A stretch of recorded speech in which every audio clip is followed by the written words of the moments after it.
C'est donc sur ce terrain vague que se dressera dans quelques années la dernière née des maisons de la culture. Elle est dessinée ici en bleu, elle sera accolée à l'ancienne caserne, le Carré Curial. Son architecte, Mario Botta. Est-ce qu'il est difficile d'intégrer des bâtiments très modernes avec de vieux bâtiments comme la caserne? Oui, c'est une ancienne question. Je pense qu'on ne doit pas intégrer. Je suis de l'avis que pour respecter l'ancienne, on doit être authentiquement moderne. Je pense que d'une confronte dialectique entre le nouveau et l'ancienne, tous les deux ils peuvent gagner. L'ancienne, il aura le mérite de se confronter avec un nouveau langage.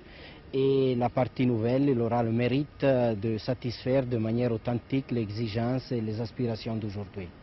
Une histoire longue et pleine de péripéties pour ce projet. Une association pour la création d'une maison de la culture à Chambéry s'était mise en place en 1964. De revirement politique en changement de municipalité, la proposition végétait. Au lendemain de mai 81, un accord ville-État se réalise, on lance un concours architectural, le projet de Mario Botta est accepté. Un équipement culturel avec des habitations HLM et des commerces. Mars 81, Pierre Dumas devient maire de Chambéry. Non à cette forme de maison de la culture, elle est jugée trop politique. Tout espoir s'effondre lorsqu'en mars dernier, le conseil municipal décide de construire l'équipement culturel prévu.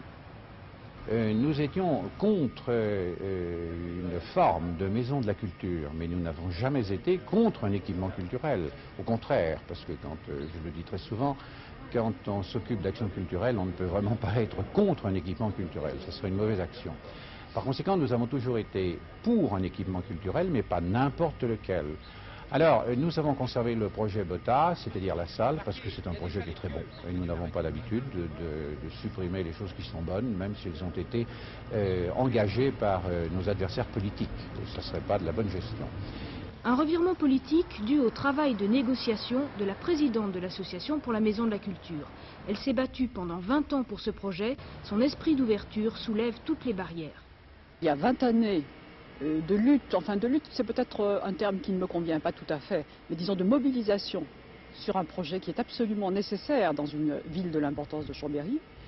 Il y a eu un arrêt brutal, mais disons que l'histoire précédente nous avait habitués également à des revirements nombreux. Et aujourd'hui, ce qui est intéressant, c'est de savoir que nous allons réaliser le projet mis en place par l'architecte Botta et que cela, nous le faisons en dépit d'un contexte général très défavorable. Une touche ironique pour terminer l'histoire, cette création architecturale s'appellera Espace culturel André Malraux. Une manière pour la municipalité de reconnaître l'esprit du projet tout en se démarquant du terme maison de la culture.